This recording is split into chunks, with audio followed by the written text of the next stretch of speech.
Give me time.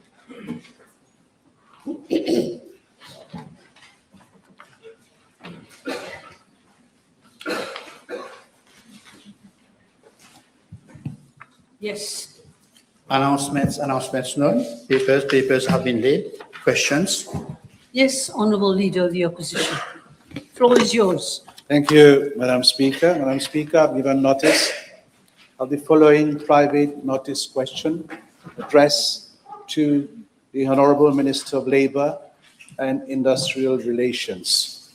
Well, in regard to the hiring of migrant workers, he will state the measures put in place by his ministry following the coming into operation of Government Notice Number 129 of 2026 of the Workers' Rights Act 2019 to A, prevent the registration of shell associations, federations, or cooperative societies created solely to bypass direct employer liabilities, and B, enforce compliance, audit remuneration, and prevent illegal sector hopping of migrant workers, and table specimen copies of the service agreement between the registered labor contractor and the employer, and the employment contract between the labor contractor and the migrant worker. Thank you, Madam Speaker. Honourable Minister of Labour. Madam Speaker, I would like to thank the Honourable Leader of the Opposition for his private notice question, which gives me an opportunity to explain one of the major decisions taken by this government to ensure food security in Mauritius and ensure that small planters do not abandon their arable land. I'm informed by the Ministry of Agro-Industry, Food Security, Blue Economy and Fisheries that presently there are more than 8,000 arpents of sugarcane fields which are currently under abandoned state.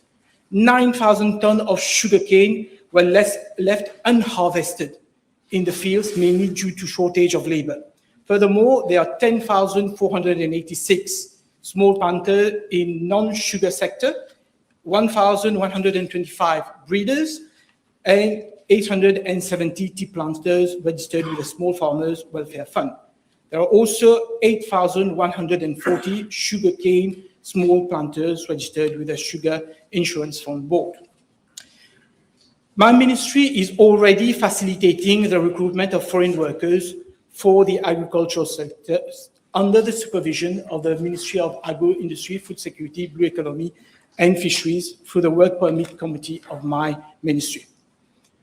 However, for small planters, it is not economical to recruit individually the number of foreign workers required, as these workers are seasonal workers in seasonal demand, and you don't need those workers all year round.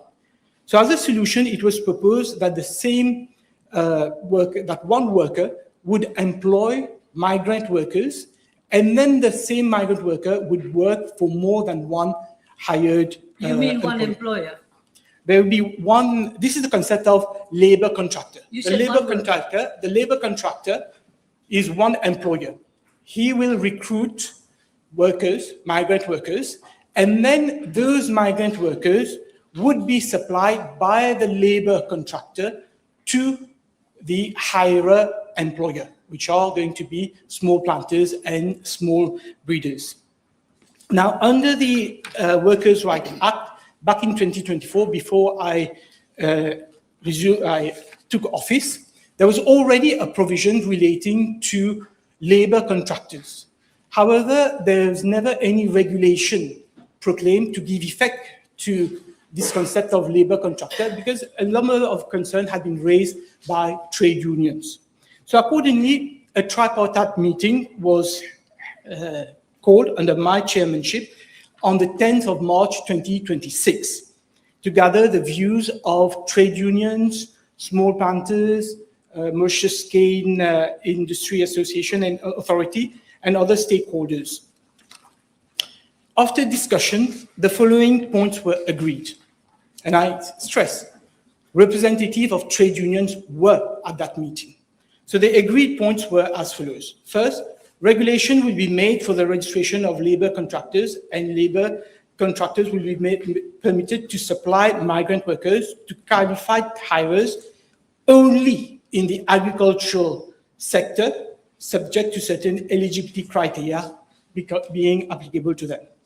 Only cooperative, federation, and association having small planters and farmers as members would be eligible to act as labor contractors. The migrant workers will be assigned to small planters and breeders as defined in the Small Farmers Welfare Fund Act 2002.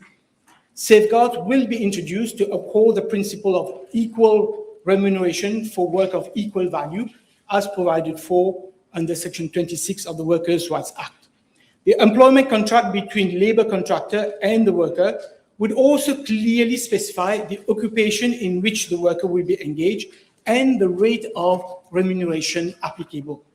The labor contractor and the hirer shall jointly and severally be liable for occupational safety and health of the worker, including for diseases potentially contracted by workers related to his occupation.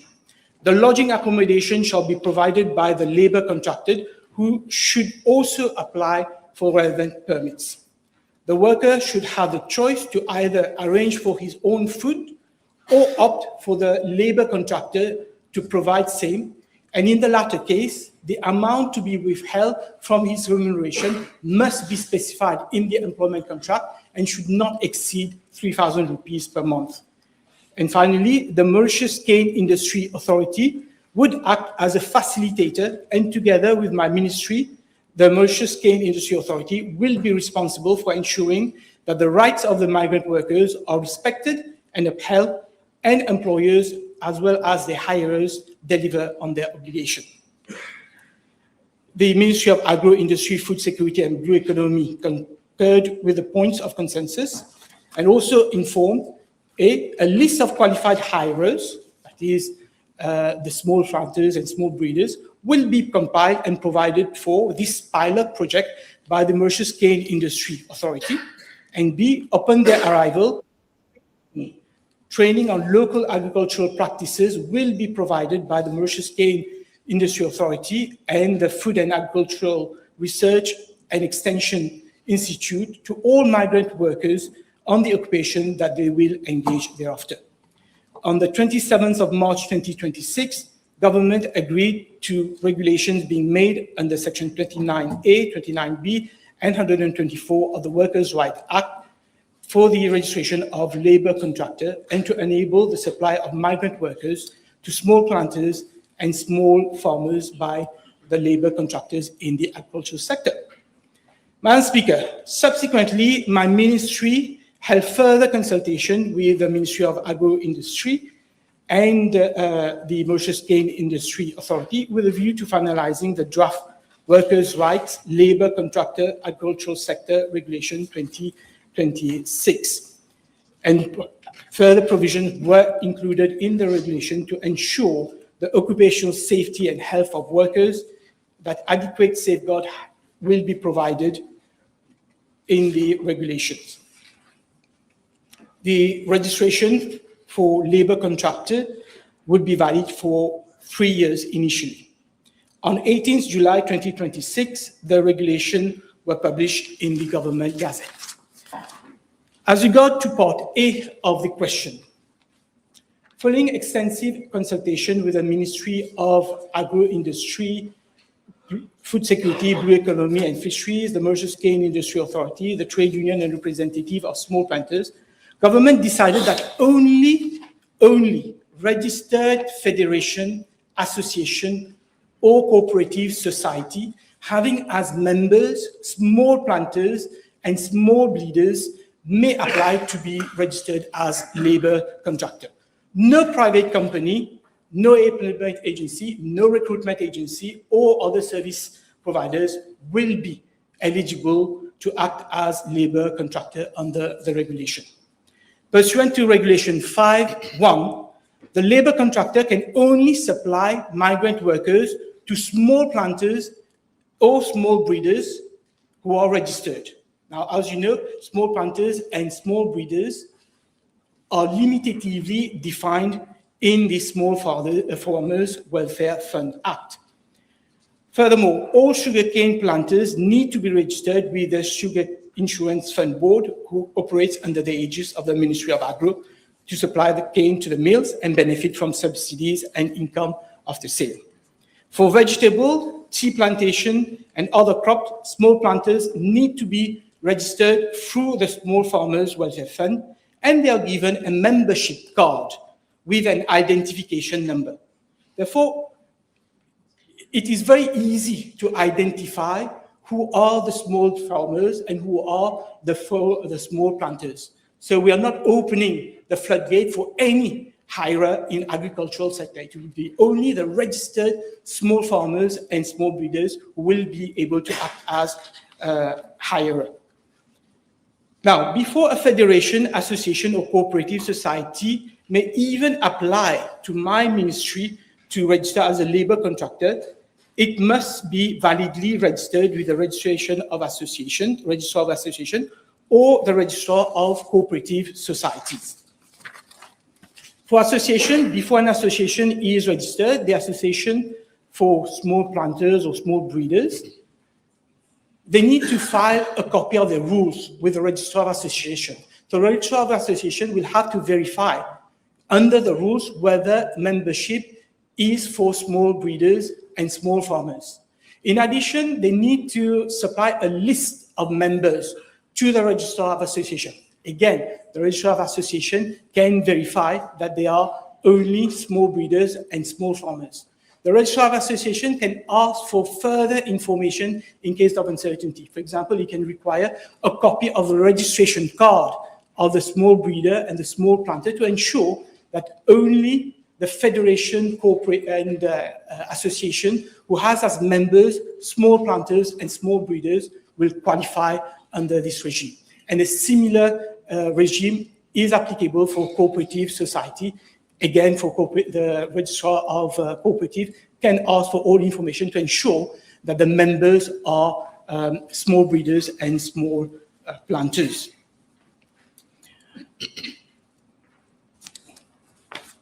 In addition, Madam Speakers, the ministry will verify, my ministry will verify the authenticity of the documents submitted, including legal registration of the organization, its membership and composition and financial standing before we will license a labor contractor.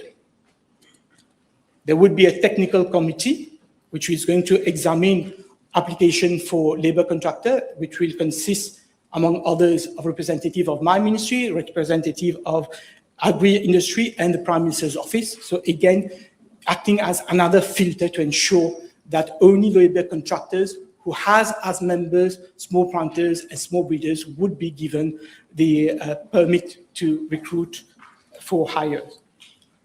And after registration, oversight will continue. Registration is valid for 3 years. In that period of time, there would be inspection carried out by officers of my ministry and the Labor Division and the Employment Division. The Mauritius Cane Industry Authority will also carry out the necessary investigation to ensure that the foreign workers are only recruited to work for small planters and small breeders. Now, with regard to the risk of labor contractor being used to bypass direct employer liabilities as set out in the PNQ, with due respect, this risk is totally misconceived. As per section 29B, subsection 2B of the Workers' Rights Act, the labor contractor is the employer of the migrant workers and assumes the corresponding employer obligations under the Workers' Rights Act. Section 26, subsection 1B of the Workers' Rights Act provide clearly that where an employer has recourse to a job contractor The job contractor shall ensure that the remuneration of the worker employed by him is no less favorable than the employer employed by the principal employer when performing work of equal value. That section was applicable for job contractors. Now, in the regulation, we have a similar provision applicable to labor contractors. So now the labor contractor must ensure that the hirer pay at least the same remuneration to the migrant worker than the remuneration that they are paying to their own employees, to ensure the concept of same pay for same work. In addition, Section 29C of the Workers' Rights Act provides for joint liability between the labor contractor and the hirer employer in specified circumstances, such as payment of remuneration, safety, health, and welfare of workers, thereby ensuring that the rights and entitlement of migrant workers remain fully protected. The liability of hirer employer is also clear from Section 29C, subsection 6 of the Workers' Rights Act. Therefore, Madam Speaker, the possibility of an employer trying to avoid liability by having recourse to a labor contractor simply doesn't arise, because the hirer will also be jointly and severally liable with the labor contractor if there is any breach of occupation, health and safety rules, or non-payment of remuneration, or overtime not being paid. All these Workers' Rights Act, there will be joint liability for the labor contractor and the hirer employer. As regards Part B of the question concerning enforcing compliance and preventing illegal sector hopping by migrant workers, as I mentioned previously, there will be post-registration inspection carried out by officers of my ministry at the level of the Labour Division and the Employment Division. These inspections will, of course, include verifying that the migrant workers have been assigned exclusively for small planters and small breeders, and that the work actually being performed corresponds to the job, the occupation and job description specified in the employment contract. With regard to remuneration, Regulation 6 is clear that the remuneration relating to the job category or occupation will be regulated by the applicable remuneration regulation applicable to the agricultural sector. The applicable remuneration regulation are, for example, the Field Crop and Orchard Workers Remuneration Regulation, the Livestock Workers Remuneration Regulation, the Sugar Industry Agricultural Workers Regulation, the Sugar Industry Non-Agricultural Worker Regulation, the Tea Industry Workers Regulation. Furthermore, pursuant to Regulation 5.2, the rate of remuneration applicable to the job category which the migrant worker has agreed to perform will already be listed in the employment contract. For example, if a migrant worker, according to his employment contract, he will have to work for a small planter for a certain period of time, and then for a small breeder for another period of time. For the work he's performing with the small planter, he has to be paid at least the same rate as provided in the applicable remuneration. Similarly, for the work performed with a small breeder, he will have to be paid at the rate specified in the applicable remuneration. And all this have to be set out in his employment contract. Now, as regards the contract of employment between labor contractor and migrant worker, a template is currently being worked out by officers of my ministry in consultation with the State Law Office. The regulations at Regulation 5.2 already provides the information to be included in that employment contract, and includes A, the qualification and skills of the migrant worker, B, the job description of the task or occupation to be performed by the migrant worker, C, the rate of remuneration applicable to the job category with respect of which the worker is offered employment and other terms and conditions of his employment, D, a clause prohibiting the migrant worker taking up employment outside agricultural sector, and E, the corresponding monthly deduction to be made from his remuneration where the migrant worker opts to be provided with food. And there are also other information to be provided by the labor contractor to the worker under Section 29B, subsection 4 of the Workers' Rights Act. As regards the contract between the hirer and the labor contractor, which is also specified in the PNQ, there is no prescribed format for the agreement between the labor contractor and the hirer, and therefore we don't have a template at the level of the ministry.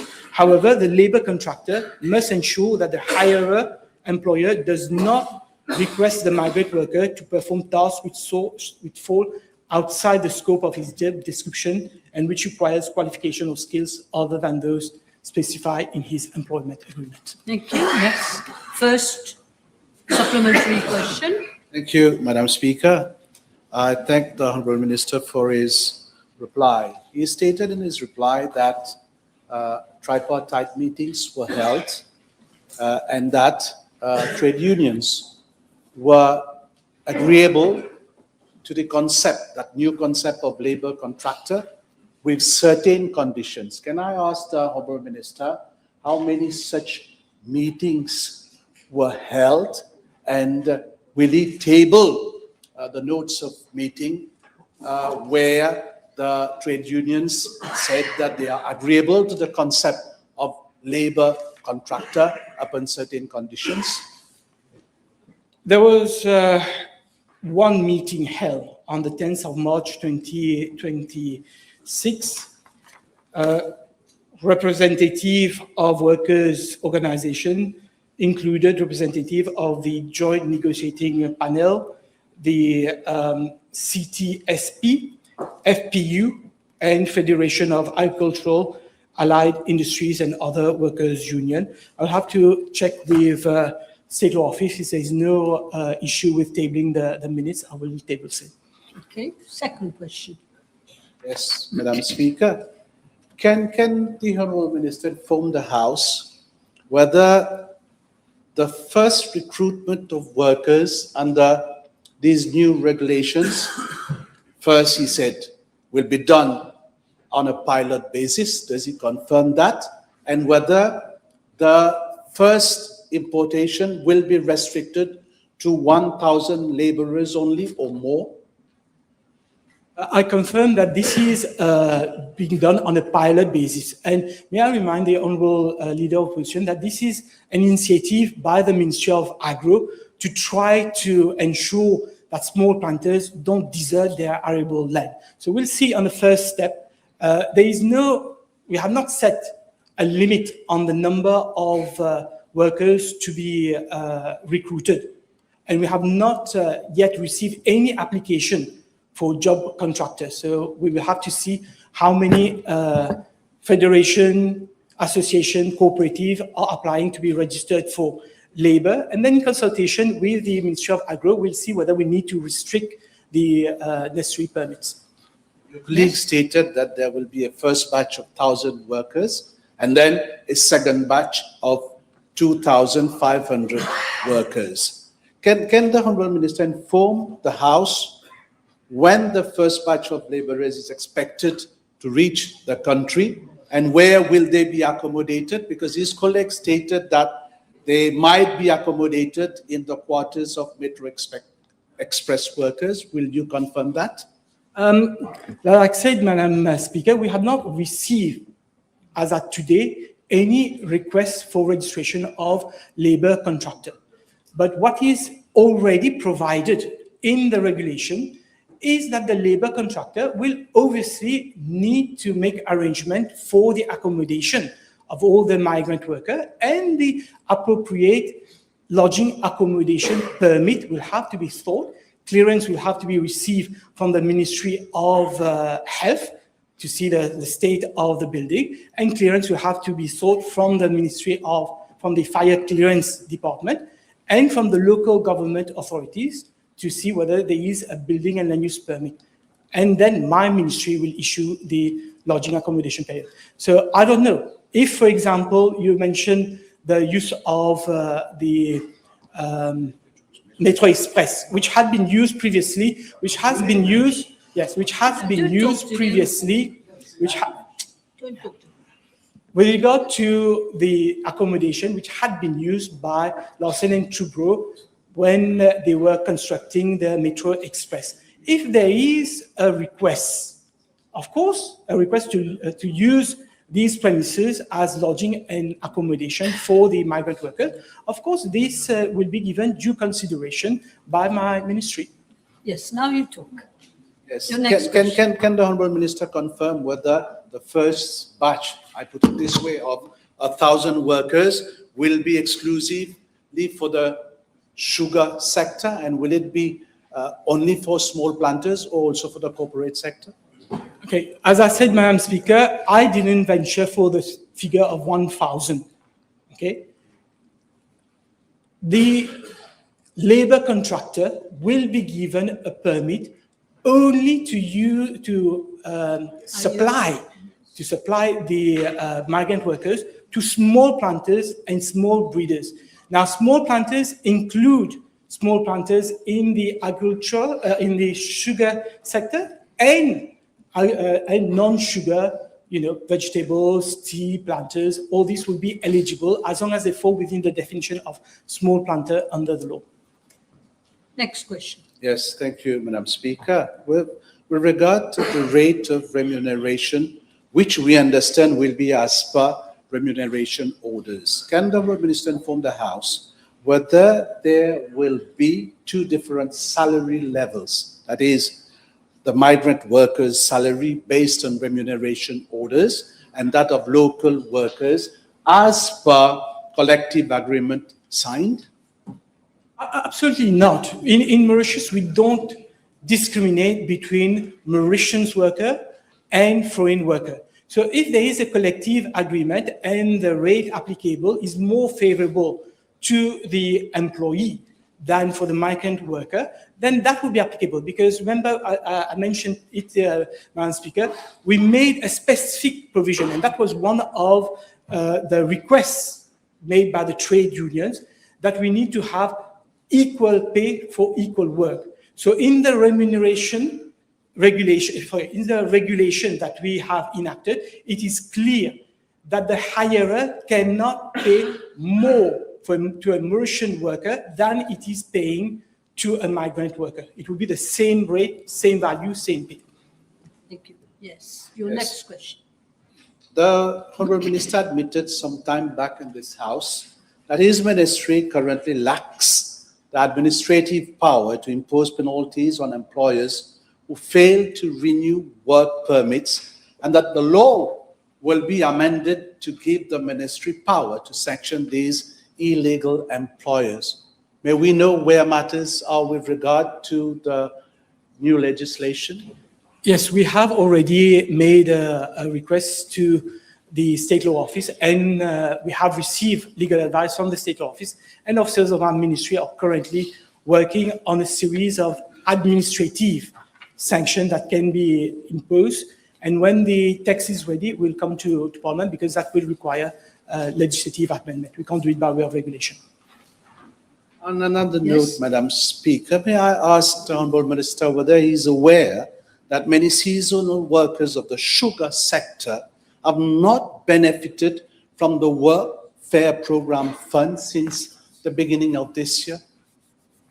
I'm not aware of it, but I certainly ask my officers to look into the matter, because the whole purpose of the welfare program is to come to the rescue of workers who have found themselves out of job through no fault of theirs, and give them, at least for 1 year, a minimum remuneration, a minimum allowance, so that they can keep on paying their debt, their obligations. Yes. Yes. Another question. Will the Honourable Minister inform the House how his ministry will monitor compliance across multiple specific remuneration regulations? For example, sugar sector versus tea sector rates, when migrant workers will be deployed across different plantations in the country? This is why, Madam Speaker, the regulations make clear that in the employment contract, we need to already specify what occupation, what grade the migrant worker is going to perform. And therefore, we will have the corresponding salary. And this work contract, like all work agreement between migrant worker and an employer in Mauritius, will be vetted at the level of my ministry. So the officers of my ministry will ensure that in the employment contract, for the grade that is specified in the contract, you will have the corresponding remuneration payable under the applicable remuneration order. Yes. We're nearing the end. Do you have another question? Yes? Yeah, I've got two more questions, Okay. Madam Speaker. Okay, Thank I'll you. give you 2 questions. Can the Honourable Minister inform the House what safeguards have been put in place by his ministry to prevent labour contractors from forcing migrant workers into performing tasks outside their scope of work? Again, this is already in the law. You can't force, neither can the labor contractor nor the hirer employer, can they force a worker to perform work that is outside the scope of their employment contract. Now, we will carry out spot inspection, but I understand that officers from the Mauritius Cane Industry Authority also will be carrying out a spot check to ensure compliance. Thank you. Last question. But when he mentioned spot checks, he has only 10 officers in the migrant unit of his ministry. Now, last question, Madam Speaker. Will the Honourable Minister confirm that the agreement between the labour contractor and the migrant worker guarantee a minimum of working hours or a guaranteed basic salary if a small planter or breeder temporarily has no work available? Yes, well, if we look at, for example, Regulation 7 of the regulation, duties of hirer employer, the hirer employer shall comply with the condition of employment, including the number of working hours and rest period for the migrant worker.